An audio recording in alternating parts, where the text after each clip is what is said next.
Good evening, Little Masters, and welcome to episode 215 of the Prancing Pony Podcast, where we learn what happens when Ents get really mad. Yeah, and they don't just tear up your garden or break the sidewalk in front of your house. No. But folks, go ahead and pull up a bench in the common room. I'm Sean Marchese, the real-life Lord of the Mark, and I'm here with the Man of the West, who can often be found humming and booming to himself, Alan Sisto. Yeah, that's actually true, yeah. Yeah, just don't do too many of those. We'll be here all night. Oh, man, we can't be. Folks, today we're going to be talking about the second half of Flotsam and Jetsam. Now, that's Chapter 9 in Book 3 of The Lord of the Rings, and it's where the filth of Saruman is finally washed away. Now, for those of you joining us for the first time, welcome. Here at the Prancing Pony Podcast, we are working our way through J.R.R. Tolkien's Legendarium, a few pages at a time. Now, we study the details, make connections to other writings, talk about our favorite themes. And we have a lot of fun along the way. So we're glad you've joined us. And we hope you'll be glad you joined as well. But before we get back to the text, it's time for This Week in Tolkien History. Well, this episode is coming out on June 27th, 2021. So what happened during this week in Tolkien history? Well, on June 28th, 1915, Tolkien had finished up his exams for the Trinity term at Oxford, which is the term from April to June, for those of us who have never been to Oxford, about a week earlier, and he went down to the recruiting office to enlist in the army. According to Skull and Hammond's chronology, he requested to be posted to the 19th Battalion of the Lancashire Fusiliers, though the form made it clear that there was no guarantee of appointment to a particular unit. Now, why that specific battalion? John Garth explains in Tolkien and the Great War that his reasons are not recorded, but if he succeeded, he would be going to war with his closest friend. G.B. Smith was in the same battalion. He would also be surrounded by Oxford men who shared a literary outlook, and, a factor that should not be underestimated, training would take place in Wales, a land whose native tongue was rapidly joining Finnish as an inspiration for his language invention and legend making. Other Oxford men with a literary outlook were in that battalion. Interesting. Indeed. But indeed, Garth does describe this in his book. He says that G.B. Smith was serving along with a gentleman named Henry Theodore Wade Gary, a former Oxford Classics don who was a captain in Smith's battalion and himself an accomplished poet. And Smith and Wade Gary weren't alone either. Garth says they were among a set of other literary Oxford lights who, as Rob Gilson put it, had gone in a body to officer the Lancashire Fusiliers.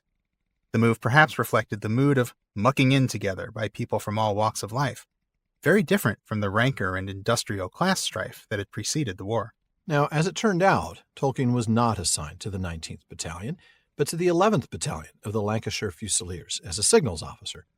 According to Garth, the 11th had seen heavy and costly fighting at Vimy Ridge in May. Possibly the posting was connected with the fact that the 11th Battalion signals officer, Lieutenant W.H. Reynolds, had been noticed for his exceptional work at Vimy and was about to be promoted above battalion level, thus creating a vacancy. But for Tolkien, this was a blow to long-cherished hopes. Now, a year later, in fact, exactly a year later, on June 27th, 28th, 1916, Tolkien was traveling down from Etopla to the Somme front. Fortunately, when the big battle started on July 1st, he and the rest of the 11th were in reserve. Thank goodness they were. Yeah, boy. Well, exactly 21 years after that, July 1st, 1937, Beowulf, the Monsters and the Critics was published. Skull and Hammond say that in the weeks to follow, he will receive several letters of appreciation and praise. So, I guess those critics turned out to be not so critical after all. Well, keep in mind, of course, that was the date the essay was first published as a standalone publication by Oxford University Press. The essay had already been presented as the Sir Israel Gollancz Memorial Lecture to the British Academy on November 25th, 1936, and then again to the Manchester Medieval Society on December 9th. The essay ended up published in the Proceedings of the British Academy for the year 1936, Volume 22. Okay, yep, so that was when it was originally published, but then it was published as a standalone in this week, in 1937. That's correct, yeah. Published on a standalone July 1st, 1937, but it had also been in the Proceedings back in December at the end of 1936. Right. Well, nearly 18 years later, on June 29th, 1955, Tolkien wrote or completed a 2-paragraph preface for the modern English translation of the Ancrena Riul by his former student M.B. Salu. That's from Skull and Hammond. Remember the Ancrena Riul, also known as the Ancrena Wisa? We've actually talked about it before. That's that 13th century manual for anchoresses or women monastics that was written in an early Middle English dialect that's very interesting to philologists. Yeah. And Tolkien would have been particularly qualified to write a preface on the Ancrena Wisa or Ancrena Riul. The manual is written in a dialect of Middle English called AB language that Tolkien was very interested in. According to Gilliver, Marshall, and Weiner, the authors of Ring of Words, this very distinctive dialect was the direct descendant of the Mercian dialect of Old English. Tolkien was greatly interested in and attached to the dialect and the text written in it. He edited one version of the most important of these texts, the Ancrena Riul, and published a study of the dialect. Now, Tolkien had a lifelong love of this dialect. In fact, it was Tolkien himself who coined the name AB language for it back in the 1920s, and linguists still use that term today. Now, in the preface he wrote for the 1955 translation of Ancrena Riul, Tolkien said of this dialect that the soil in which it grew was that of the West Midlands and the marches of Wales. Well, that's a region he had a personal connection to, having grown up there. That's right. So, yeah. Well, do we have any more? We have time for a couple of quick ones if we do. I think we do. Two really quick ones here, which are important to us at least. On June 27th, 1972, Tolkien attended a reception at Allen and Unwin's Museum Street offices in London, according to the chronology, at which he met Vera Chapman, founder of the Tolkien Society. Vera Chapman asked Tolkien to be honorary president of the society, and he agreed. He actually remains the president in perpetuo of the Tolkien Society to this day. I love that. Pretty cool. And then finally, the last one. On June 29th, 1977, Humphrey Carpenter's J.R.R. Tolkien, a biography, was published in the United States, almost a full 2 months after its publication in the UK.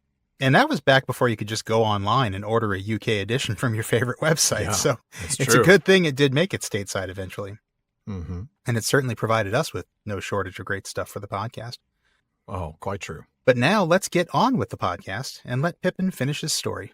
I think that's a good idea. Why don't I go ahead and give you the first reading? You'll pick up exactly where we left off last week. I will do just that. When Saruman was safe back in Orthanc, it was not long before he set some of his precious machinery to work. By that time there were many Ents inside Isengard. Some had followed Quickbeam, and others had burst in from the north and east. They were roaming about and doing a great deal of damage. Suddenly, up came fires and foul fumes. The vents and shafts all over the plain began to spout and belch. Several of the Ents got scorched and blistered. One of them, Beachbone I think he was called, a very tall, handsome Ent, got caught in a spray of some liquid fire and burned like a torch. A horrible sight. That sent them mad. I thought that they had been really roused before, but I was wrong. I saw what it was like at last. It was staggering. They roared and boomed and trumpeted until stones began to crack and fall at the mere noise of them. Merry and I lay on the ground and stuffed our cloaks into our ears. Round and round the rock of Orthanc the Ents went striding and storming like a howling gale, breaking pillars, hurling avalanches of boulders down the shafts, tossing up huge slabs of stone into the air like leaves. The tower was in the middle of a spinning whirlwind. I saw iron posts and blocks of masonry go rocketing up hundreds of feet and smash against the windows of Orthanc. And what a scene that is, huh? Incredible scene. Yeah. Wow. So clearly, Saruman believes that the best defense is a good offense, so he starts to try to get to the Ents with his machinery. Sure. Yeah. But by this point, the Ents are everywhere. They're just they're just swarming and just damaging everything. They're ripping it all up.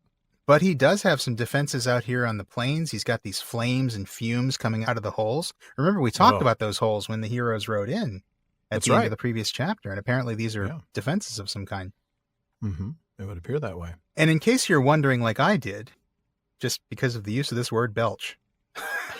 Of course you were. All right. It's a word I don't see a lot in polite reading, you know? That's fair. That's a fair statement, yeah. And so I was kind of curious, did the non-bodily function sense exist a long time ago? What is going on here? So I found out that the non-bodily function sense has been around in English for a long time, since about the 1500s. Wow. But, not surprisingly, the bodily function sense is even older than that, going back to Old English. Of course it is. So, yeah. Of course it is. Well, then we get the tragic death of Beachbone. At least I assume it's death. I mean, he burned like a torch, so I assume that means he died, yeah. caught in a liquid fire. It made me think of either napalm or maybe more like Greek fire. Yeah, probably. Greek fire is what I thought of. I mean, because obviously that was a thing in the Middle Ages, and Tolkien, of course, would have known about it. Yeah. Oh, man, that is terrifying. And what a way to get an Ent. Yeah. But now you've done it, right? This offensive by Saruman really got the Ents mad. Yeah. You've gotten them angry, and you wouldn't like them when they're angry. Or Humperdinck, except maybe it would be, I would not do such things if I were you. Right. Yeah. Yeah. They're totally about to Hulk or Humperdinck out here. Not sure which. They really are. Well, probably Hulk. I mean, Humperdinck's pretty incompetent. That's true. I mean, what does he do after I would not say such things if I were you? He ends up dropping his sword to a guy that has absolutely no strength. True. Yeah. Humperdinck is not much of a better leader than Saruman is, honestly. No, he's right around that same range, I'd say, yeah. Humperdinck. Oh, boy. Humperdinck. Humperdinck. Stop saying that. Stop saying Humperdinck. that. I'm not listening. I'm not listening. All right. Oh, man. Well, clearly, obviously, angry Ents, really, truly angry Ents. Man, this is now something else. I mean, Pippin describes this as truly staggering. Ents roaring and booming, trumpeting to the point that the rocks are cracking and falling at the noise alone. That is insane. Yeah. And Merry and Pippin, not wanting their ears destroyed, blown out by the decibel levels, they did what they could, stuff their cloaks into their ears. Yeah, this was louder than a Who concert. Totally. Yep. And the Ents are now striding and storming like a howling gale. I have to call out that alliteration there. Oh, striding and storming. Then we get breaking pillars, avalanches of boulders. That one's not as strong, but huge slabs of stone. A lot of alliteration in this passage. Howling, hurling, and huge. Yeah. Striding and storming and slabs and stone. Yeah. The damage they're doing is really, it beggars belief, right? I mean, this is almost unbelievable. A whirlwind of rocks tossing up stones like leaves. Makes an F5 tornado look like a light breeze. I mean, yeah. And just for reference, an F5 is the highest class of tornado that's identified. And that's where gusts are over 200 miles an hour or 320 kilometers per hour. I think it would take more than that to take blocks of masonry to go up hundreds of feet, right? That's serious wind. That's serious force. Yeah. But that's exactly what we're seeing here. Iron posts and masonry tossed up hundreds of feet. That is amazing. I mean, high enough to actually smash against the windows of the tower. Right. And it's spinning around. Yeah. This whirlwind. Yeah. You spin me right round, baby. Oh, nicely done. Nicely done. It's just can't help it. Yeah. I mean, this is a ton of force. This is insane amount of force. This is incredible. What the Ents are capable of is almost beyond imagination. And this is because they are nature. Nature is a powerful force. An incredibly powerful force. They are a force of nature. I'm not trying to be silly when I say that. I mean, that's exactly what they are. Right. That's not a metaphor. Yeah. That is true. I'm going to go ahead and pick up exactly where you left off, with Treebeard keeping his head. But Treebeard kept his head. He had not had any burns, luckily. He did not want his folk to hurt themselves in their fury, and he did not want Saruman to escape out of some hole in the confusion. Many of the Ents were hurling themselves against the Orthanc rock, but that defeated them. It is very smooth and hard. Some wizardry is in it, perhaps, older and stronger than Saruman's. Anyway, they could not get a grip on it, or make a crack in it, and they were bruising and wounding themselves against it. So Treebeard went out into the ring and shouted. His enormous voice rose above all the din. There was a dead silence suddenly. In it we heard a shrill laugh from a high window in the tower. That had a queer effect on the Ents. They had been boiling over. Now they became cold, grim as ice, and quiet. They left the plain and gathered round Treebeard, standing quite still. He spoke to them for a little in their own language. I think he was telling them of a plan he had made in his old head long before. Then they just faded silently away in the gray light. Oh, man. All right. Yeah, let's dissect this a little bit. Well, back to the beginning, Stone Cold Treebeard manages to stay calm again. He's Stone Cold Steve Treebeard. That's right. That's exactly who he is. And he has his priorities. He knows what he's doing.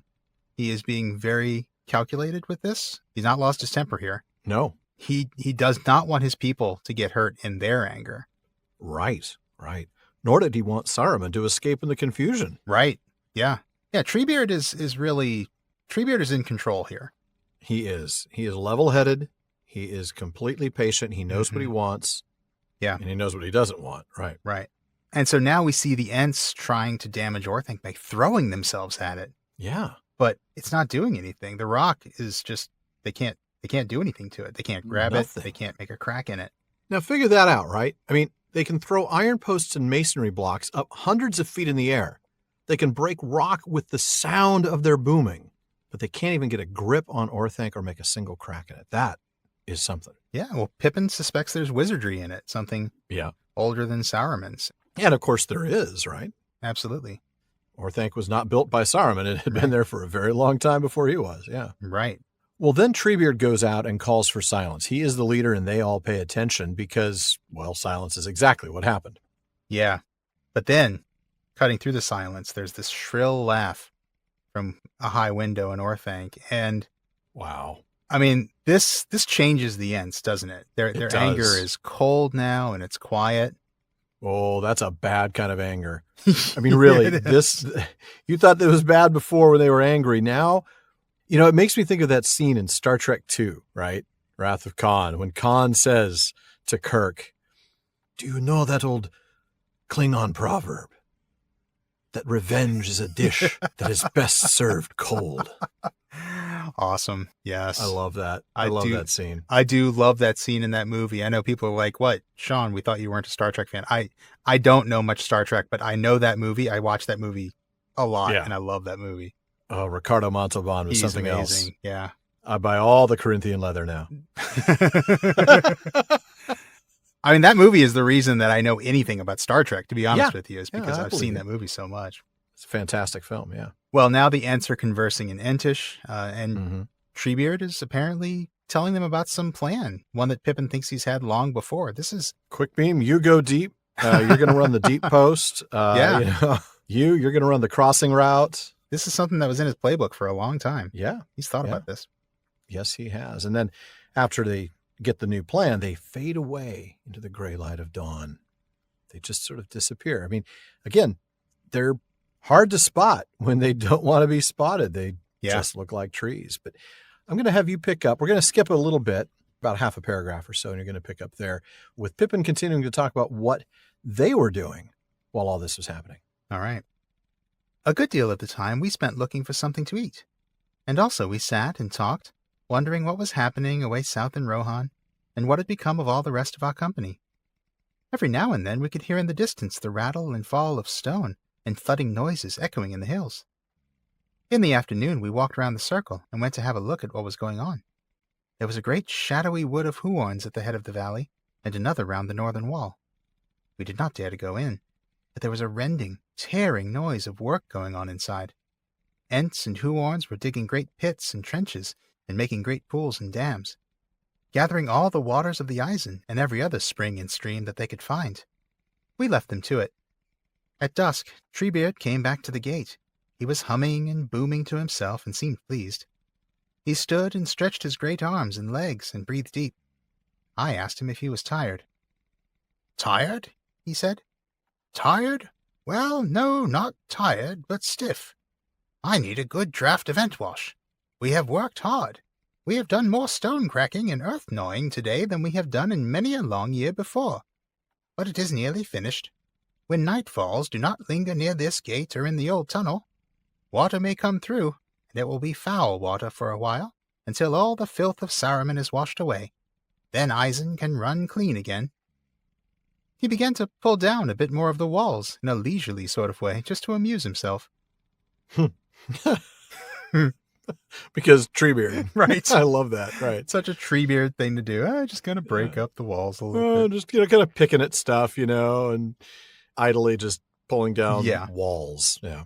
So we get to see the start of Treebeard's plan, right? First, there's these well-hidden watchers keeping an eye on the tower to prevent Saruman from escaping. So that's, key number one. You got to play some defense here. Right. But the rest of them are going north, and then they're just keeping busy out of sight. Yeah. And, of course, Merry and Pippin spend this time, what else? Not a surprise, looking for food. Hobbits. Hobbits. Yeah. And not just looking for food, but, talking about what's going on elsewhere. What's happening to the rest of the company, what's happening away in Rohan. That's right. And finally, in the afternoon, they actually head up there around the circle to see what's happening. But hey, Huorns, not going to go in there. Nope. Yeah. Not at all. Yeah. Smart. And the sounds are not comforting either. I mean, they're hearing this tearing, this rending as the ensign Huorns are at work. Man, yeah. Doing a little demo, making big pools and dams, bringing all the waters of the Isen together. Oh boy, making a plan, like we said. Yeah. So Merry and Pippin head back to the gate, and that's where Treebeard finds them at dusk. And he tells them, look, we've been working hard, but we're almost done. Yeah. Yeah, can I pause on something here? Treebeard says they haven't done this much stone cracking and earth gnawing in many a long year. Many. Not never. Yeah, exactly. So they've done this before. I want to know when they did this before. Yeah. Yeah, that's a good point. And where? Yeah. That's an interesting is one. A textual ruin that is going to bug me now. That is going to bug me. What place did the Ents tear up like they're doing to Isengard here? I mean, it could be all the way back in the First Age. Could be.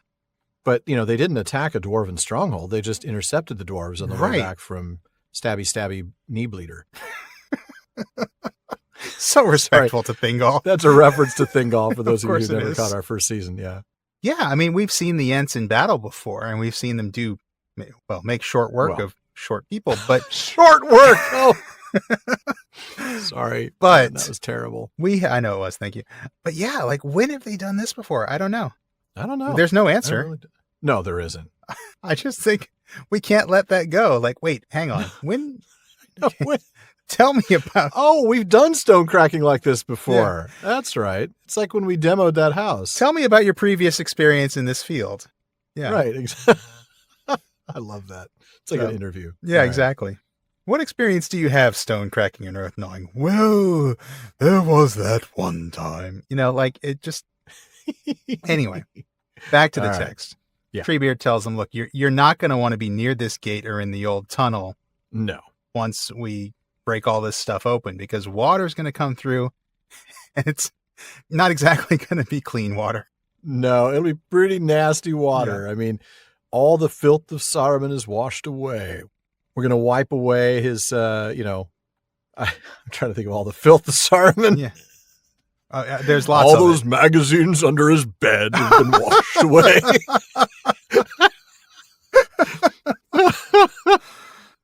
Oh, man. His USB thumb drive has been washed away. That's terrible. That is so terrible. Oh, man, I'm bad. I'm sorry. Yeah. All right.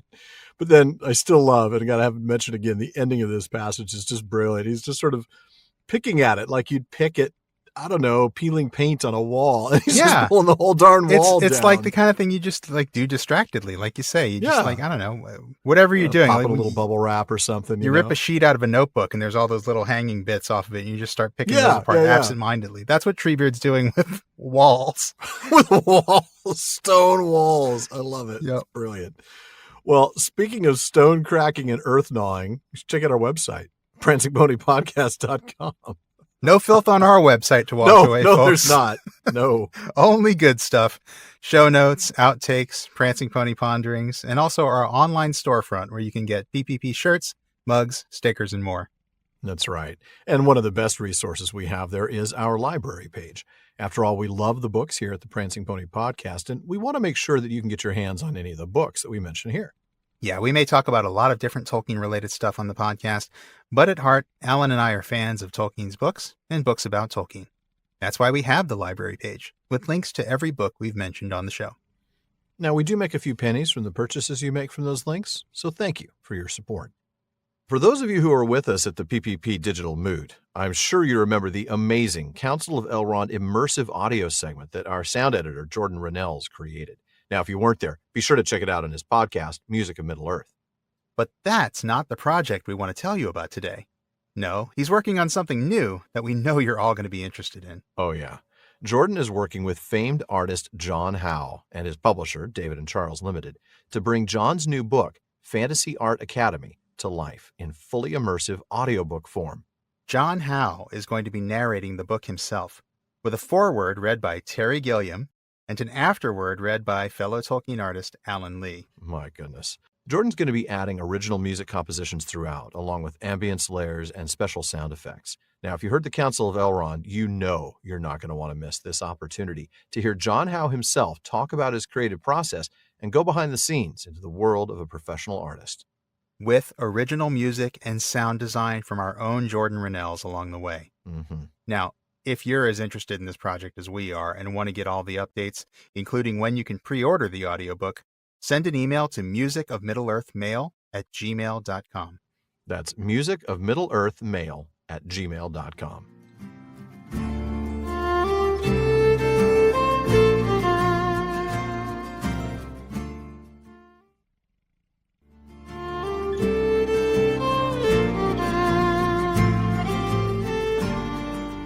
All right, well, why don't we go ahead and jump back in with the arrival of Gandalf, and you're going to pick up right where we left off.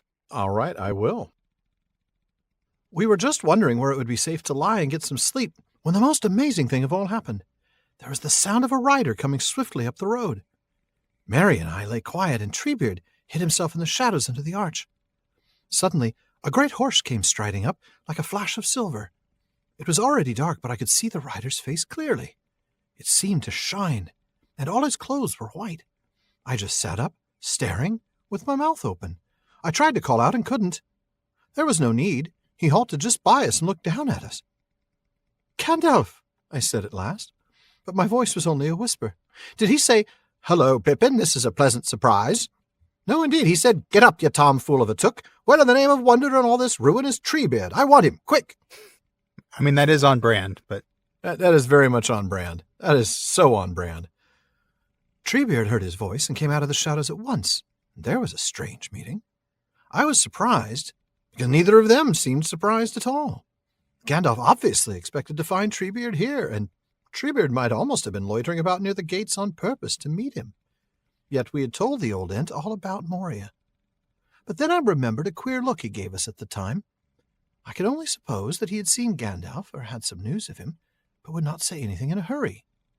Don't be hasty is his motto, but nobody, not even elves, will say much about Gandalf's movements when he's not there. "Whom Gandalf," said Treebeard. "I am glad you have come. Wood and water, stock and stone I can master, but there is a wizard to manage here." All right. And it's very weird trying to do Pippin doing Treebeard. Isn't it? I know. It was very hard for me. It is, yeah. All right. Well, Merry and Pippin are in the midst of all this chaos. Oh, yeah. Just trying to figure out where it might be safe to hide and wait out this coming flood. This coming filthy flood. Yeah. This coming flood of filth. And they hear a rider. Yeah. And Treebeard hides while Merry and Pippin lay quietly. And they see... Yeah, that's when they see Shadowfax. They don't know that's his name yet. They see Shadowfax and Gandalf all in white. Mm-hmm. Now, Gandalf stops and does the typical, as you said, on-brand Gandalf thing, especially with Pippin, right? I mean, oh, yeah. Maybe if he'd noticed Merry first and Pippin was hidden someplace else, he might have been a little more polite. But since it's Pippin, it's like, oh, time to abuse Pippin some more. Yeah, yeah. Oh, I haven't seen you in a while. I need to let out some of my temper. Whack, whack. Right, exactly. And then he asks kind of rudely for Treebeard. Yeah, kind of. Yeah, quite a bit. Where is Treebeard? And Treebeard comes out of the shadows, recognizing his voice. Yeah. Yeah. I mean, he calls him a fool of a took. Why? Because he said hi? Well, not only is he rude to Pippin, but he's kind of rude to Treebeard with, where in the name of wonder is Treebeard? Like you have a right to demand Treebeard's presence now. He's the eldest. You might want to chill. Right. Yeah. Yeah. But Treebeard comes out, recognizing Gandalf's voice, and Pippin points out that the surprise in all of this is that neither one of them seems surprised at all to find the other. I love that. Yeah. I absolutely love that. Right. But that's what triggers him to remember the way Treebeard reacted when they told him that Gandalf fell in Moria. All right. So let's go back to that reaction. Yeah, I think we should. Pippin speaks sadly of Gandalf having been a great friend and guide, and Treebeard says, "You speak of Master Gandalf as if he was in a story that had come to an end." "Yes, we do," said Pippin sadly. "The story seems to be going on, but I am afraid Gandalf has fallen out of it." "Come now," said Treebeard. Well. He paused, looking long at the hobbits. Well, I do not know what to say. Come now. Yeah, I'd say clearly Treebeard knew better. Nice poker face, Treebeard. Yeah, obviously Treebeard knew that Gandalf was not dead. And we know that Gandalf knew about Treebeard from the White Rider chapter. Right, that's right. Treebeard had probably signed an NDA, I'm guessing, about Gandalf. I'm sure, yeah. As Pippin says, nobody, not even elves, will say much about Gandalf's movements when he's not there. Yeah. His lawyers can ruin your day. He does have access to some of the best lawyers.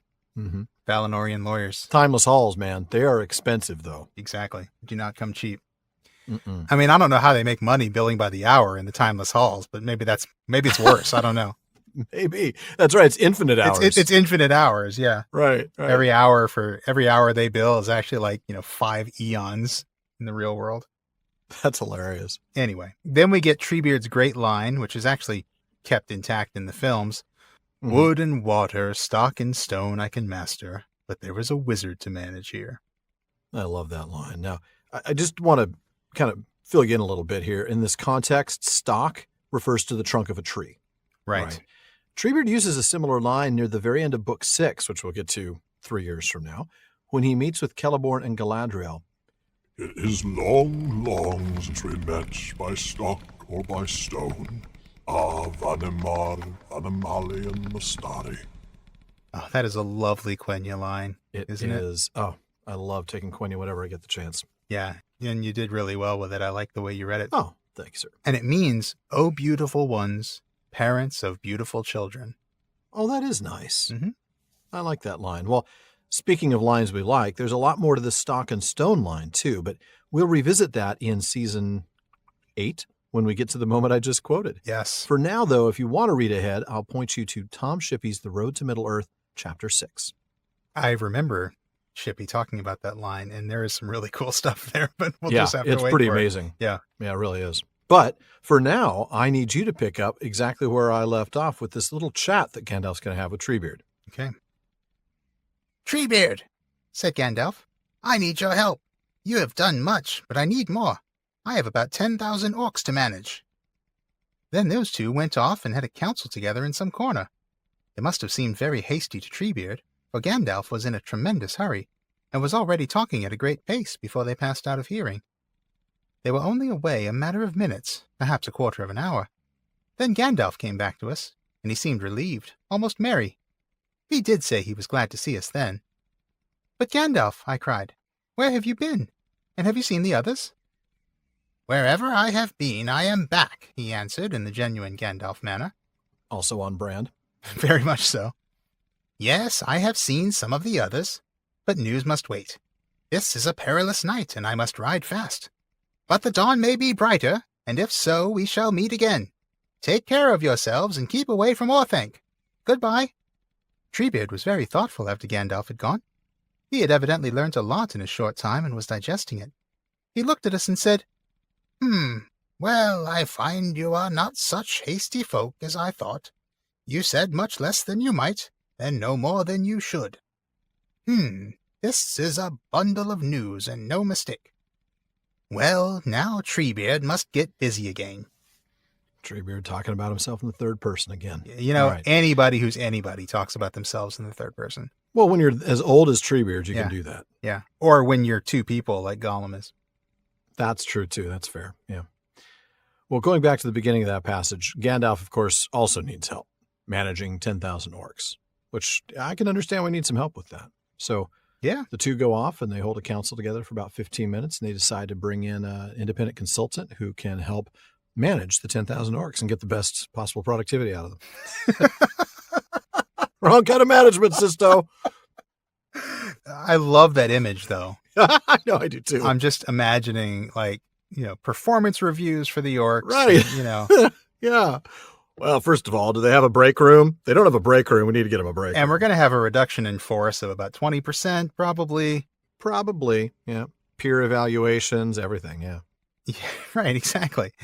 But, yeah, they're only gone for about 15 minutes, and when Gandalf returns, he's obviously in a better mood. He's relieved, if nothing else.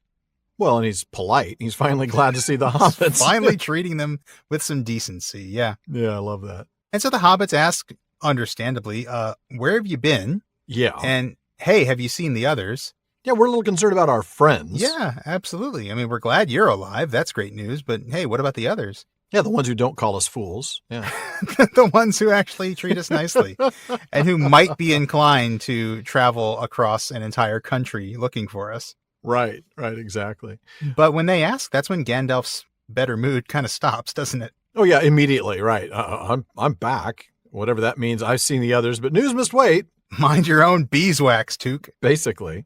I'm leaving, but I do hope we'll meet again. Oh, by the way, stay away from that big tall tower. Right. And Treebeard, in his usual not hasty mode, is still chewing over whatever Gandalf told him. Mm-hmm. And then he makes an observation, which I think is fair. He gives Merry and Pippin a little bit of credit here, saying, yeah, you guys were a lot more discreet than I had guessed. You know, I thought you were being hasty, but no, actually, you were pretty careful. That's good. Yeah, you were doing the right thing.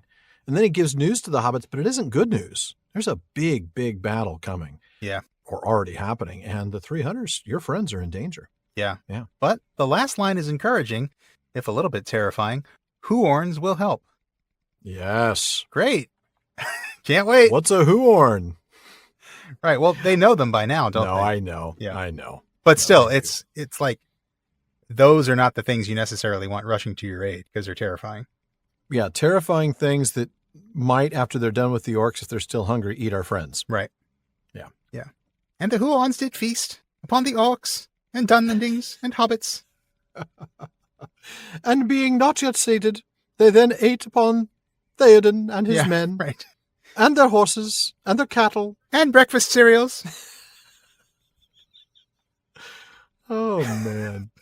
But anyway, hilarious. let's All get right. back to the text. And you are going to read the next bit here. Indeed I shall. It was deep night. We lay on top of a pile of stone and could see nothing beyond it. Mist or shadows blotted out everything, like a great blanket all round us. The air seemed hot and heavy, and it was full of rustlings, creakings, and a murmur like voices passing. I think that hundreds more of the Huorns must have been passing by to help in the battle.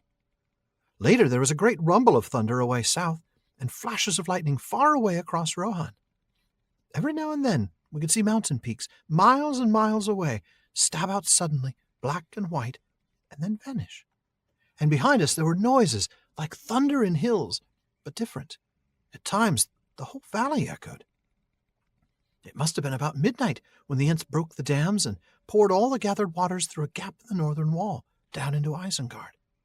The Huorn dark had passed, and the thunder had rolled away. The moon was sinking behind the western mountains. Isengard began to fill up with black creeping streams and pools. They glittered in the last light of the moon as they spread over the plain. Every now and then the waters found their way down into some shaft or spout hole. Great white steams hissed up. Smoke rose in billows. There were explosions and gusts of fire. One great coil of vapor went whirling up, twisting round and round Orthanc until it looked like a tall peak of cloud, fiery underneath and moonlit above. And still more water poured in, until at last Isengard looked like a huge flat saucepan, all steaming and bubbling. "We saw a cloud of smoke and steam from the south last night when we came to the mouth of Nan Curanir," said Aragorn. "We feared that Saruman was brewing some new devilry for us." "Not he," said Pippin. "He was probably choking and not laughing any more. By the morning, yesterday morning, the water had sunk down into all the holes, and there was a dense fog. We took refuge in that guardroom over there, and we had rather a fright. The lake began to overflow and pour out through the old tunnel. The water was rapidly rising up the steps.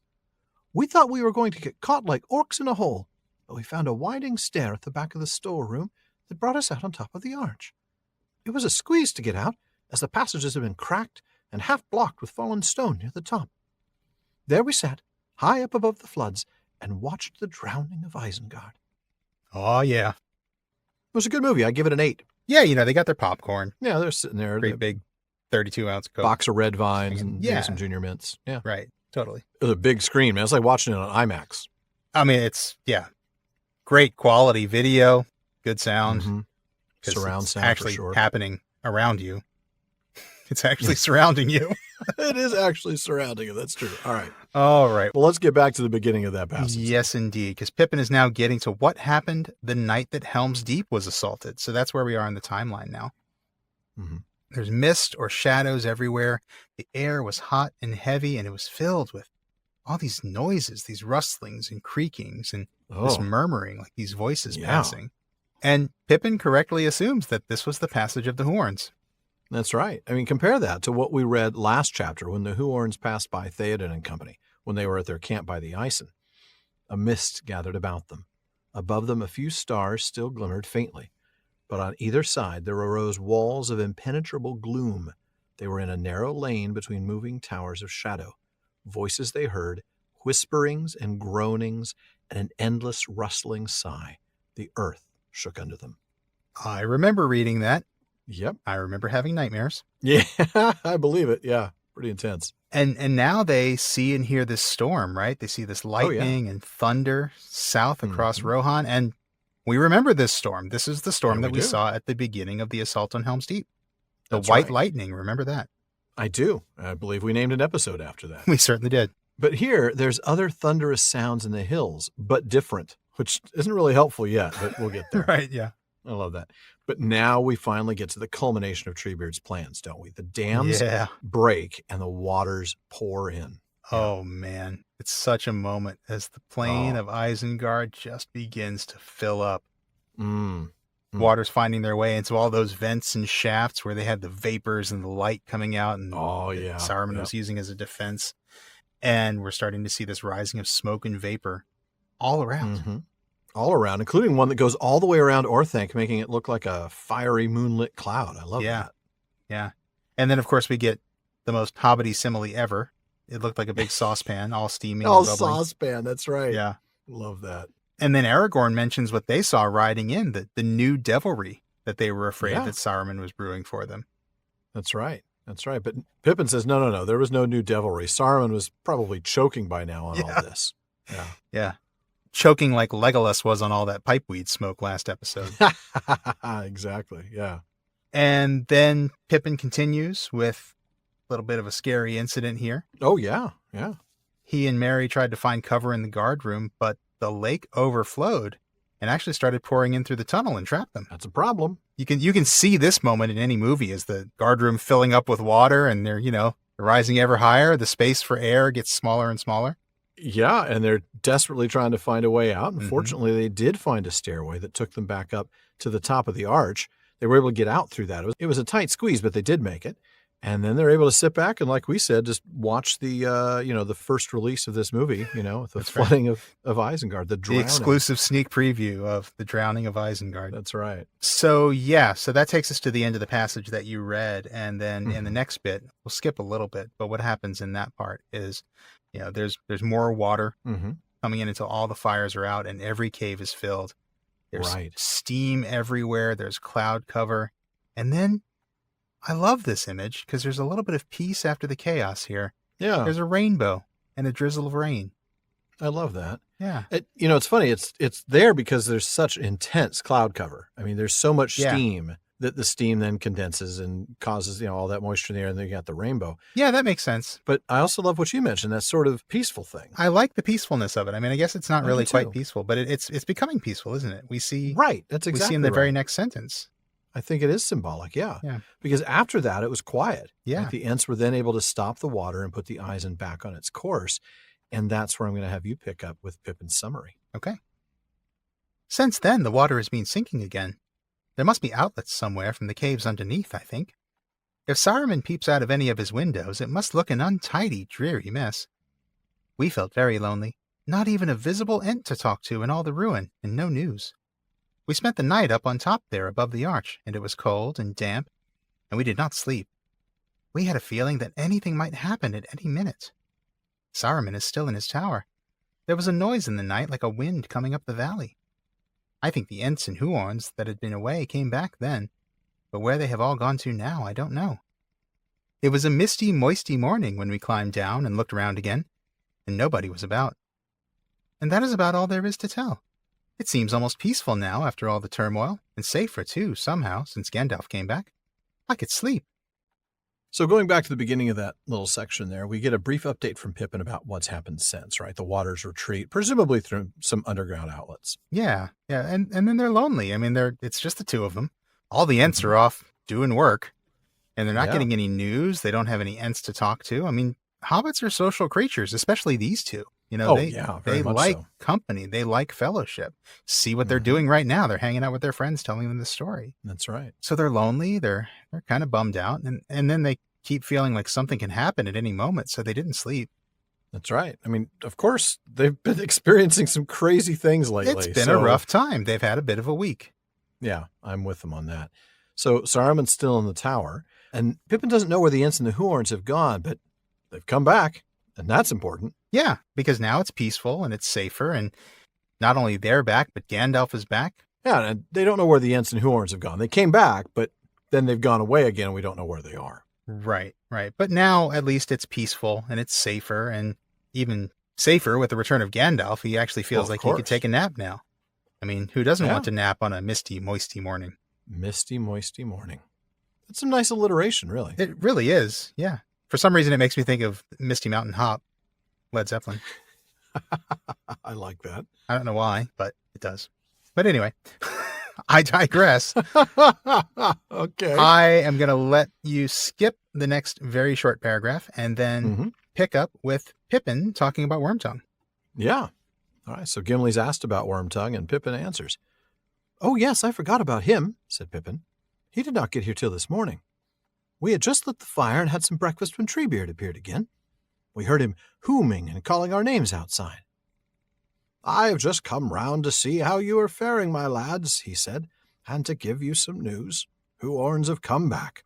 All's well. Aye, very well indeed.' He laughed and slapped his thighs. 'No more orcs in Isengard, no more axes. And there will be folk coming up from the south before the day is old, some that you may be glad to see.' He had hardly said that when we heard the sound of hoofs on the road. We rushed out before the gates, and I stood and stared, half expecting to see Strider and Gandalf come riding up at the head of an army. But out of the mist there rode a man on an old tired horse, and he looked a queer twisted sort of creature himself. There was no one else. When he came out of the mist and suddenly saw all the ruin and wreckage in front of him, he sat and gaped, and his face went almost green. He was so bewildered that he did not seem to notice us at first. When he did, he gave a cry and tried to turn his horse round and ride off. But Treebeard took 3 strides, put out a long arm, and lifted him out of the saddle. His horse bolted in terror, and he grovelled on the ground. He said he was Grima, friend and counselor of the king, and had been sent with important messages from Theoden to Saruman. 'No one else would dare to ride through the open land so full of foul orcs,' he said, 'so I was sent. And I have had a perilous journey, and I am hungry and weary. I fled far north out of my way, pursued by wolves.' I caught the sidelong looks he gave to Treebeard, and I said to myself, 'Liar!' Liar! That's great. That is great. Liar! I love it. Oh, man. Bow down to her. Mm-hmm. That is a great moment, but let's go back and cover the paragraph that we skipped, which is basically just Gimli refilling his pipe and lighting it before asking the next question on his mind. Hey, you said Wormtongue was with Saruman. How did he get inside Orthanc? Pippin realizes he didn't include this story in his news flash earlier, so he goes in and gets to it. And he starts with Treebeard coming around in the morning to give them news of the Huorn's return, along with this really interesting hint. Some folks are going to be arriving from the south before the day is old. That's exciting. Wonder who those folks are. Yeah. Well, sure enough, the hobbits hear hoofs, but it's not Strider and Gandalf and a whole Eored of the Rohirrim. It's a queer, twisted sort of creature on an old, tired horse. Remember, the only one that would carry him. That's right. That's right. And this twisted creature is clearly disturbed by what he saw, so much so that he didn't even notice Merry and Pippin, the apparently strange, smoke-breathing creatures hanging out. Little tiny baby dragons. Right. Yeah. But when he did notice them, he tried to turn around and leave, which is, I love this moment. He gets grabbed by Treebeard, quite literally lifted off the horse. That could not have felt good. No, it can't. Can't at all. Picked up by an Ent, and no, that's got to be a little scary. And now Grima introduces himself lying, of course. I'm sent. Of course. I've been sent with messages from Theoden to Saruman. I'm the only one who was brave enough to come, and blah blah blah. Oh, woe is me. Right. Perilous journey, hungry, tired, chased by wolves, uphill in the snow, both ways, blah, blah, blah. Yeah, laying it on me. as thick as he can, really. Oh, really? Big time. Big time. And notice the sidelong look that he gives to Treebeard. Yes. This goes back to some of those different eye motions, eye descriptions that we described in terms of, people who are lying. We saw the squint-eyed southerner. We saw Wormtongue's heavy eyelids a few chapters back. All of these hints, these little tells. Oh, yeah. That he's not being truthful. Absolutely. And Pippin picks up on that. In a heartbeat. Yeah. Yeah. Liar. I just looked at him and realized, liar. Liar. Oh, man. And that is exactly where I'm going to have you pick up with just one of my favorite moments in the entire book. It's so choice. This is pretty... It is so choice. Oh man, yeah, this is a great bit, and I'm kind of sorry we never got to see this on film. I know, this would have been fun. Treebeard looked at him in his long, slow way for several minutes, till the wretched man was squirming on the floor. Then at last he said, I was expecting you, Master Wormtongue. The man started at that name. Gandalf got here first, so I know as much about you as I need. And I know what to do with you. Put all the rats in one trap, said Gandalf, and I will. I am the master of Isengard now, but Saruman is locked in his tower, and you can go there and give him all the messages that you can think of. Let me go, said Wormtongue. I know the way. You knew the way, I don't doubt, said Treebeard. But things have changed here a little. Go and see. He let Wormtongue go, and he limped off through the arch with us close behind, until he came inside the ring and could see all the floods that lay between him and Orthanc. Then he turned to us. Let me go away, he whined. Let me go away. My messages are useless now. They are indeed, said Treebeard, but you have only two choices, to stay with me until Gandalf and your master arrive, or to cross the water. Which will you have? The man shivered at the mention of his master, and put a foot into the water, but he drew back. I cannot swim, he said. The water is not deep, said Treebeard. It is dirty, but that will not harm you, Master Wormtongue. In you go now. In you go now. I love that. Oh, man. I love the way this passage starts. It starts with Treebeard just staring at him, uninterrupted, staring with those ant eyes that we've talked about. Yeah, right? yeah. Now, a liar isn't going to do well with extended eye contact in the first place. Not from those mysterious eyes. Yeah, for right. Sure. Coming from a 14-foot tall creature that, has these mysterious eyes, even harder. And Wormtongue is quite literally squirming on the floor just from being stared at. Yeah. It's beautiful, but it's nowhere near as beautiful as the punchline. Gandalf got here first. I mean, can you just imagine yourself as Wormtongue? Yeah. I'm just totally, And Treebeard just seems completely giddy in this scene, honestly. I mean, he really he's does. having so much fun with Wormtongue here. He is playing him like a cheap fiddle. Yeah, I know about you, and I know what to do with you. Put all the rats in one trap. Oh, it's a great And line. then, go, give Saruman all the messages you'd like. Yeah, that's Please, right. Be my guest. Oh, man. And Wormtongue agrees at first. Yeah. Asks to be let go and says he knows the way, but... Yeah, but once he sees the destruction, and the waters between him and Orthanc, he wants none of this. Let me go. My messages are pointless. What he's saying, of course, is there's no point in me going to my defeated former master. Right, exactly. Now that he's been clearly crushed. I'll take my chances elsewhere. Yeah. Yeah, exactly. But Treebeard gives him two options. Look, you can stay here until Theoden arrives. Right, which, that's a thought. And Gandalf, by the way. Or you can cross the water. And, of course, Wormtongue remembers very well that Theoden had promised, if I see you again, I'm not going to show you mercy again. Right. So, self-preservation, he's going to go to Orthanc. He knows he's defeated at this point, but I guess he'd rather take his chances with Saruman, at least maybe. Can't squirm out of this. No, he can't. But he can't swim either. And so he draws back. Now, Treebeard points out, look, you will be able to wade through the water.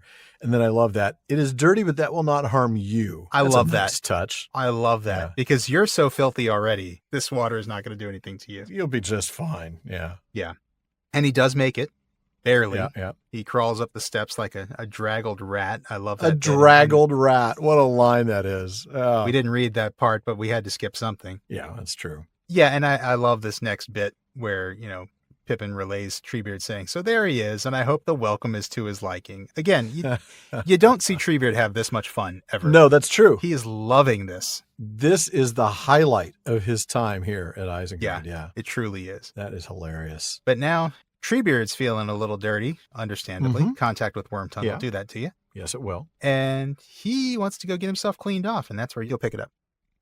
Now I must go and wash myself clean of the slime. I'll be away up on the north side if anyone wants to see me. There is no clean water down here fit for an Ent to drink or to bathe in. So I will ask you two lads to keep a watch at the gate for the folk that are coming. There'll be the Lord of the Fields of Rohan, mark you. You must welcome him as well as you know how. His men have fought a great fight with the orcs. Maybe you know the right fashion of men's words for such a lord, better than Ents. There have been many lords in the green fields in my time, and I have never learned their speech or their names. They will be wanting man food, and you know all about that, I guess. So find what you think is fit for a king to eat if you can. And that is the end of the story. Though I should like to know who this Wormtongue is. Was he really the king's counselor? He was, said Aragorn, and also Saruman's spy and servant in Rohan. Fate has not been kinder to him than he deserves. The sight of the ruin of all that he thought so strong and magnificent must have been almost punishment enough, but I fear that worse awaits him. Yes, I don't suppose Treebeard sent him to Orthanc out of kindness, said Merry. He seemed rather grimly delighted with the business, and was laughing to himself when he went to get his bathe and drink.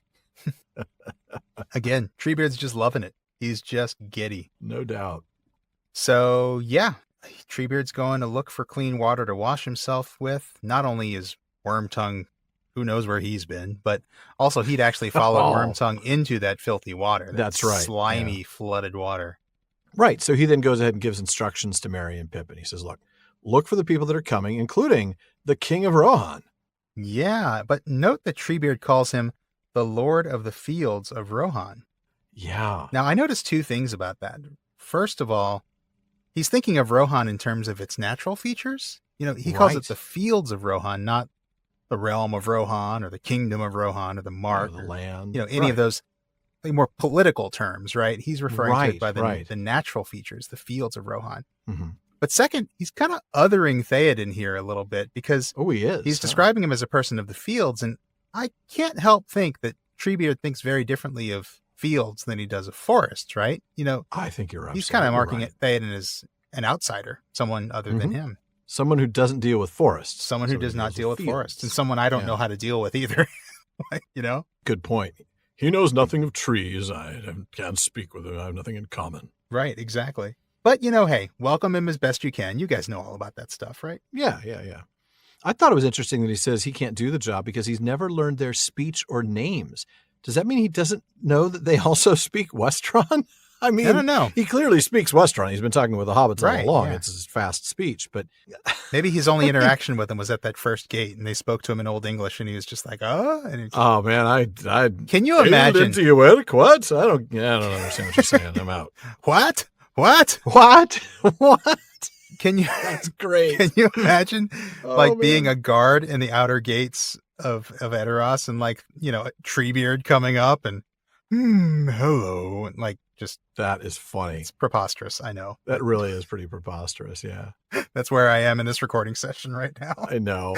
So he not only tells them to welcome this king, this Lord of the Fields of Rohan, but also to find them food because, you're hobbits and you know how to do that. Right. Yeah. You know all about man food. And yeah, they pretty much do. They do. Yeah, that's right. So that pretty much finishes up the story. And now Pippin wants to know more about Wormtongue. Yeah. Was that guy him? That disgusting guy was really the king's counselor? That was Theoden's counselor? And Aragorn's like, yeah, but he was totally Saruman's spy, which everybody saw coming. So, yeah. Right. And the punishment he's receiving is totally just. He might actually have worse ahead, come to think of it. Yeah. Yeah, for sure. And then Merry jumps in now saying that Treebeard was grimly delighted and laughing as we've been seeing. Yeah. Like you said, he is really digging this. He's loving it. He's just enjoying this schadenfreude here. It totally is. It absolutely is schadenfreude. Yeah. That's brilliant stuff. It's a perfect example of it, yeah. But that is where I'm going to have you pick up, because now we're going to dig into the Longbottom Leaf mystery. All right. We spent a busy time after that, searching the Flotsam and rummaging about. We found 2 or 3 storerooms in different places nearby above the flood level. The Treebeard sent some Ents down, and they carried off a great deal of the stuff. "We want man food for 25, the Ents said. So you can see that somebody had counted your company carefully before you arrived. You 3 were evidently meant to go with the great people. But you would not have fared any better. We kept as good as we sent, I promise you. Better, because we sent no drink."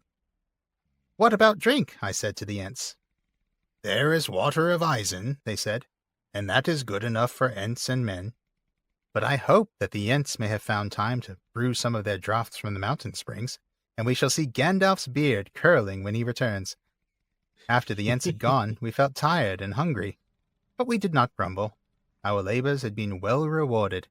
It was through our search for man-food that Pippin discovered the prize of all the Flotsam, those hornblower barrels. "Pipeweed is better after food," said Pippin. That is how the situation arose. Indeed it is. Mm-hmm. So Merry starts talking about their searching and rummaging, right? Yeah, and I'm not sure everyone knows the specific difference between Flotsam, which we see here in this passage, and Jetsam. So I thought maybe I'd do a quick little bit of word nerdery there. I think that's a good idea. So Flotsam, which we see Merry mention here, in nautical tradition and also in maritime law, anything that's floating on the water after a shipwreck is Flotsam, and it actually comes from the word float. Yeah, it makes sense. Jetsam is anything that's intentionally thrown overboard. Jettison, like right. While the ship is sinking, if somebody throws something overboard, like, I want to make sure this makes it off the boat. This barrel or that barrel, or that's Jetsam. Okay. And these are treated differently in maritime law. I don't know that much about it, but I read a little bit about it in preparation for this episode. I thought it was interesting. Merry mentions Flotsam here specifically, so I thought I'd throw it in just because I've had people ask me before, like, what does this title mean? What is Flotsam and Jetsam anyway? Because they're not terms that people hear every day anymore, or at least not in a literal sense to know what's the difference between them, and in this very literal sense that Merry actually refers to Flotsam. So anyway. Good point. Well, thanks for sharing that with us. My pleasure. So then anyway, back to the text. The Ents come and carry off food, saying they need man food for 25, so they've clearly counted. But wouldn't it be food for 26? I thought so too, yeah. So yeah, you got Theoden, Éomer, and 20 men of the household, so that makes 22. Right. Then we add Gandalf, Aragorn, Legolas, and Gimli. Now that's 26 where I come from. Yeah, that's 26. Mm-hmm. I mean, the only thing I can think of is that maybe they miscounted based on the number of horses, because Gimli and Legolas were sharing a horse. Maybe they just saw that could be the horses coming and they counted them as opposed to the people on them. That could be. That's fair. I mean, it's either that or Gandalf no longer needs to eat, but I don't see any reason to believe that. I mean, he's still incarnate, though. That's true. No, you're right. He is still incarnate, so that wouldn't be the case. Probably is the horses thing. I don't know. It's got to be. It's the only thing I can think of. I mean, unless there's just Tolkien making a mistake here. And that could be too. I didn't find an answer on this, by the way. Or maybe Ents just can't count that well. It could be. It could be, yeah. They might have a problem counting. I lost count at 7, because our word for 7 takes an hour to say. Yep. Something like that. So Aragorn, Gimli, and Legolas were supposed to go with the great people, as Merry says. But he also points out, look, even if you wouldn't have gotten better food. In fact, we have better here because we didn't send drink with the Ents. That's right. Oh, yeah. That's right. We saved the good stuff. Also didn't send any pipeweed. No, definitely not. Okay, so then he gets back to the story, and there's this awesome moment where he's just imagining, wouldn't it be great if Gandalf would drink some Ent draft and we could see his beard curling and everything? Wouldn't that be great? I would love to see Gandalf after some Ent draft, except he'd be like 7.5 foot tall. Yeah. There is that, yeah. And then he talks about the prize. While searching for food, we found the pipeweed, those hornblower barrels. Hornblower barrels. Oh, yeah. That made it worthwhile. Yes, it did. And speaking of that... Well, that's going to take us, to the last reading of the day. I'll let you take us out. I will. So Aragorn's still a little confused about that pipeweed, and he says, "The more I consider it, the more curious I find it. I have never been in Isengard, but I have journeyed in this land, and I know well the empty countries that lie between Rohan and the Shire. Neither goods nor folk have passed that way for many a long year, not openly. Saruman had secret dealings with someone in the Shire, I guess. Wormtongues may be found in other houses than King Theoden's. Was there a date on the barrels? Yes, said Pippin. It was the 1417 crop. That's last year's. No, the year before, of course. Now, a good year. Ah, well, whatever evil was afoot is over now, I hope. Or else it is beyond our reach at present, said Aragorn. Yet I think I shall mention it to Gandalf, small matter though it may seem among his great affairs. I wonder what he is doing, said Merry. The afternoon is getting on. Let us go and look round. You can enter Isengard now at any rate, Strider, if you want to, but it is not a very cheerful sight. All right. Well, that was the end of the chapter. Let's go back and talk about what we've got here. Yes, let's do that. So Gimli pretty much gets it. He gets as much as he needs to get out of this story, which is basically, okay, we got some food, we got some drink, and we got some tobacco. Yeah. Aragorn, though, he's still a little bit perplexed about something here. He's curious about the fact that he knows that goods and people have not openly passed through the land between Isengard and the Shire for a long time.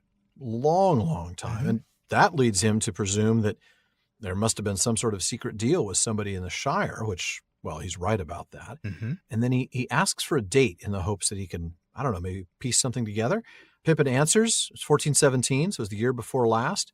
Mm-hmm. Because it's 2 years ago, it seems like Aragorn might be a little bit comforted by that. Maybe put a piece about it. Maybe something was going on back then, but nothing came of it, so maybe everything's okay. Yeah, but he decides he's still going to mention it to Gandalf, which is, a good I think idea. that's wise. I mean, he's kind of... No harm, right? Right, No exactly. And he's kind of thinking right now, it's probably nothing, but it's possibly something, so yeah, let's bring it up to Gandalf. Now, he's not telling Pippin to go tell Gandalf No. about it, because Gandalf would immediately dismiss Pippin and call him a fool of a toot. That is a very good point.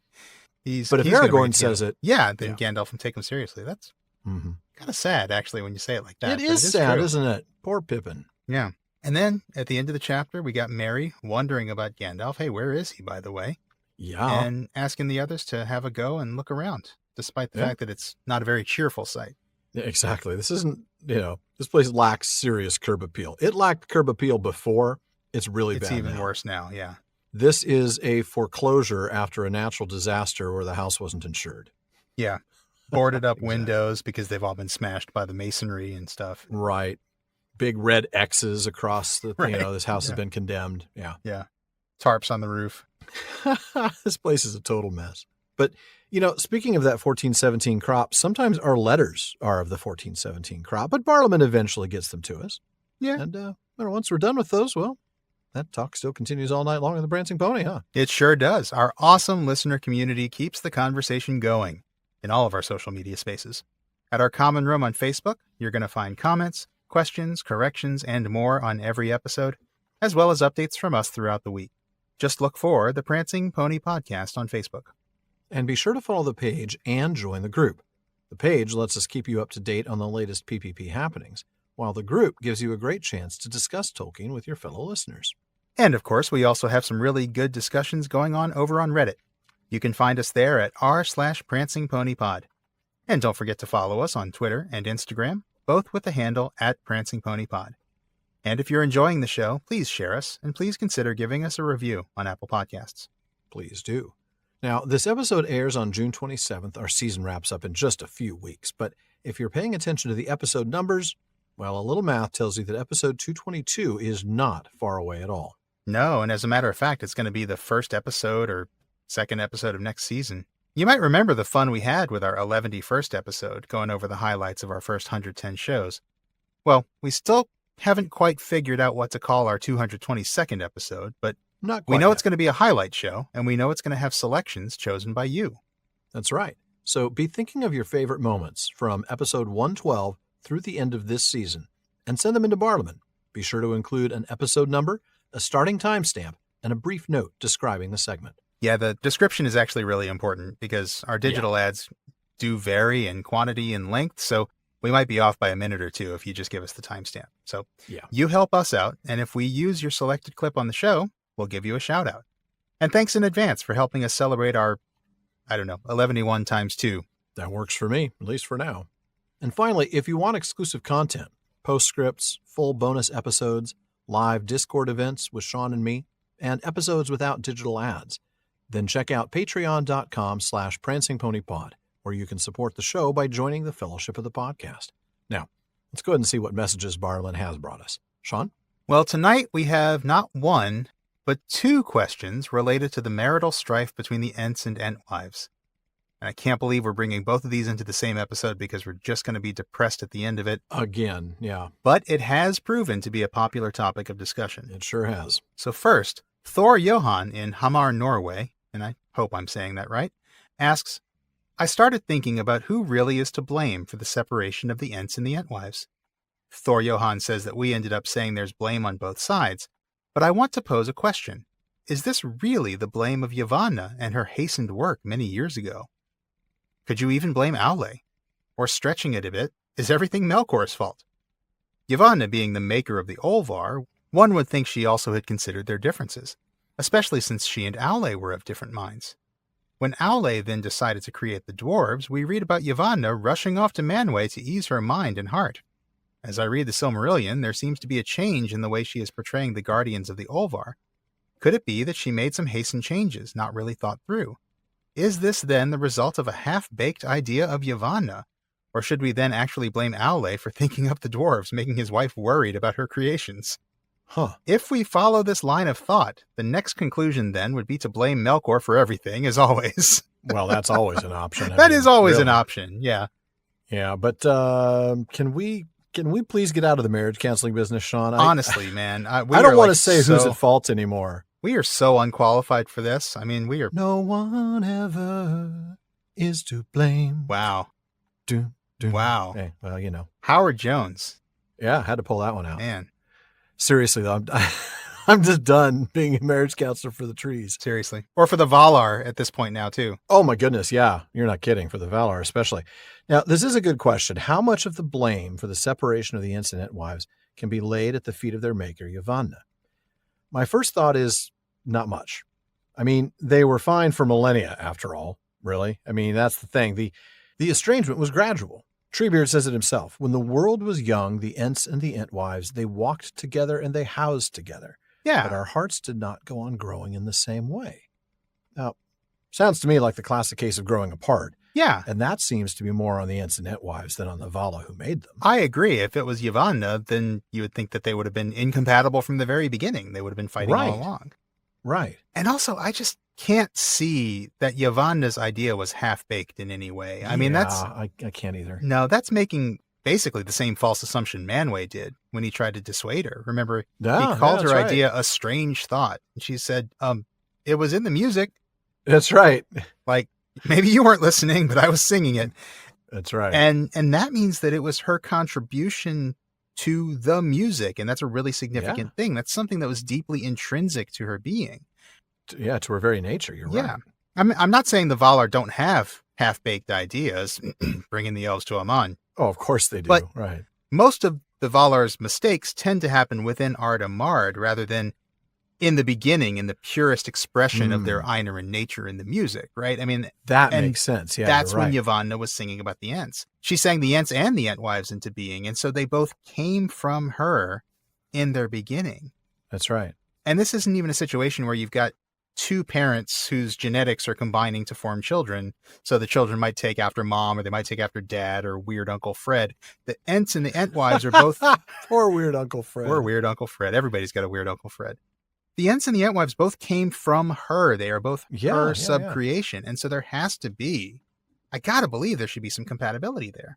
Oh, there has to be. There is compatibility. I think the fact that the separation was gradual is one element that leads to that conclusion. But what you just pointed out, they both come from the same source. It would be one thing if Aule had made the Ents and Yavanna had made the Entwives, right? Sure. I think then we could extrapolate some of the differences in their values and interests and compare them. But I certainly can't connect Aule to this in any way at all, really. I mean, okay, his creation of the dwarves triggered Yavanna to go off and seek counsel from Manwë. But remember what Manwë said were the words of Iluvatar. O Kementari, Eru hath spoken, saying, do then any of the Valar suppose that I did not hear all the song, even the least sound of the least voice? Behold, when the children awake, then the thought of Yavanna will awake also, and it will summon spirits from afar, and so on. In other words, the Ents were already in the music even before Yavanna went to Manwë. Right. And more importantly, before Aule made the dwarves. They weren't in the music. Right. That's a very good point. Yeah. They were something that he decided to do afterwards because he'd grown impatient. They were not in the music. The Ents were. So in design, in purpose, in function, the Ents are older and original, not the dwarves. Yeah. So, yeah, I can't blame Aule. And obviously, the fallen nature of the world is traceable back to Melkor. We talk about that all the time with Morgoth's Ring. But the estrangement doesn't seem to come from evil on either side, just individual preferences, stubbornness, and unwillingness to communicate or compromise. That's about it. Yeah. I agree. It's not like there was any corruption or anything. It's not like they went bad or any, the Entwives went bad or the Ents went bad. They just drifted apart, as you said. And you're absolutely right, which I didn't even hit on, which is the fact that the Ents were in the music and the dwarves were not. So there's no way in which the Ents could have been a response to the dwarves. That's key. Yeah. So the Ents were not something just thrown together at the last minute, baked on some half-baked idea by their creator. No, maybe the dwarves were. That's the dwarves. Yeah, exactly. And look how well the dwarves turned out because they had Ilúvatar's blessing, which Yavanna also had. Ding, ding, ding. Yeah. So, yeah, I mean, like you said, I don't see that this is anything evil. I think this is just change. And yes, all the world is subject to change. Changes aren't permanent, but change is. Oh, I love that. Got to quote a Rush lyric. Always. But yeah, I don't think that this was some half-baked idea. I think this was just drifting apart, just like you said. Yeah. They sailed on together. Oh, man, you beat me to it. Oh, man, you beat me to it. Curse you. Right, please continue. Go ahead. Curse you and your 80s rock. Curse you and your journey references, sir. Oh, I'm sorry. I had to, though. That was fun. All right. I actually almost sang it. You said drifted apart earlier, too, and I came really close to singing it then. I almost came really close to singing the end of the Rush line. Changes aren't permanent, but changes.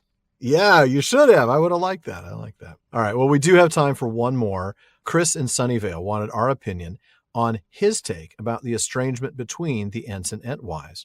He says, I propose that the root of this division lies not with either Ents or Entwives, but rather with the philosophical underpinnings of the legendarium in regards to nature. Does an alienation from nature, resulting from agriculture and animal husbandry, explain the false dichotomy between Ents and Entwives? He says, in Western thinking, nature, wilderness, and fairy are seen as being apart from humanity. There's a clear division between these two spheres, with the Ents representing the untouched wilderness and Entwives representing gardening and agriculture. Now, fair enough. Now, he goes on to suggest, though, traditional hunter-gatherer societies might provide us with a middle path towards Entish marital reconciliation. In my home state of California, for example, native people tended wild plants through selective burning and other land management practices for eons. There is no concept of wilderness in these societies, and non-domesticated trees and grasses were tended lovingly and diligently, just as landscapes were managed to encourage prey species such as deer and elk. For Tolkien, we see the mourning of a lost, pristine, quote-unquote, nature in the separation of the Ents and the Entwives. Perhaps if they had realized that, quote, wild lands as well as gardens benefit from tending, and that there is no real division between tended and untended ecological systems, marital bliss and entings could return to the scene. Sean, I'm going to let you take the lead on this. That's very interesting, Chris. It is. I like this theory. I do want to say that there's a part of it that I'm not sure I see it the same way that Chris does. Okay. And that's the idea that we're dealing with the distinction between tended and untended ecological systems. The way I see it, I don't think there really is an untended ecological system in this scenario. Yes, obviously the Entwives are horticulturalists. They are, they are very much... They're very tended. Very tendy, yeah. Yeah. The Ents are shepherds. And what does a shepherd do to his flock? Anyone? Bueller? They tend it. So... Of course they do. We might have kind of gone astray a little bit. We might have actually classified these Ent-warded forests as wilderness in a previous episode. We might have actually said that. I think we might have said that. But the truth is that they are not true wilderness. They actually are tended. So I don't think that tended and untended are really the two poles on the axis here. I think that it might be more accurate to say that we're dealing with two philosophies towards tending nature. One that's a more conservative philosophy and one that's a more progressive philosophy. And I hope it's obvious that I don't mean that politically. I just mean that the Ents are very hands-off. They preserve and protect, but mostly they just let the trees do their thing. Yeah. They don't muck around with breeding programs or anything like that. And they're not even interfering in the whole becoming Entish or tree-ish thing. Yeah, no, you're right. They don't. The Entwives, on the other hand, as you said, are very involved. They are manipulating, they're breeding, they're doing a lot in the name of progress to create agriculture, to develop, and to order them to grow according to their wishes and bear leaf and fruit to their liking. That's what Treebeard says. Yeah. The Ents don't do that. But it's not like they're letting the forest go completely. It's not like it's truly untended. They are tending it. No, they are tending it because they do have the Huorns to care for. I mean, that's their job. Their job is to shepherd these Huorns. That's a very good point. I think you're right. We probably erred early on talking about, trying to draw this distinction between the Ents and Entwives and the Ents' fascination with more of that wilderness and letting the trees do what they're going to do. You're right. They're very hands-off. Very conservative. I guess if you were going to make it politically oriented, you'd almost call them libertarians. They let the trees do what the trees are going to do, and they just do the bare minimum. But they do something. They are tending it. Yeah. Otherwise, they wouldn't be shepherds. Right. Yeah. It's a very good point. So maybe the idea that Chris is talking about from native societies, kind of tending the wilderness a little bit. I think there is something of that going on. But with all that said, I do really like the idea that if they had just looked for a middle path, they could have stayed happy together. I mean, oh yeah. I don't really know anything about agriculture. I don't really know anything about forest management. I don't know anything at all about those two things. But I imagine that good stewardship probably requires a mix of conservative and progressive approaches, kind of like what Chris is saying that the indigenous peoples of California did. And I've been married long enough to know that marriage requires compromise. So that's a mix of approaches too. Yeah. I just think that the fundamental problem between the Ents and the Entwives is that they were both too stubborn and set in their ways. And they just both refused to give an inch.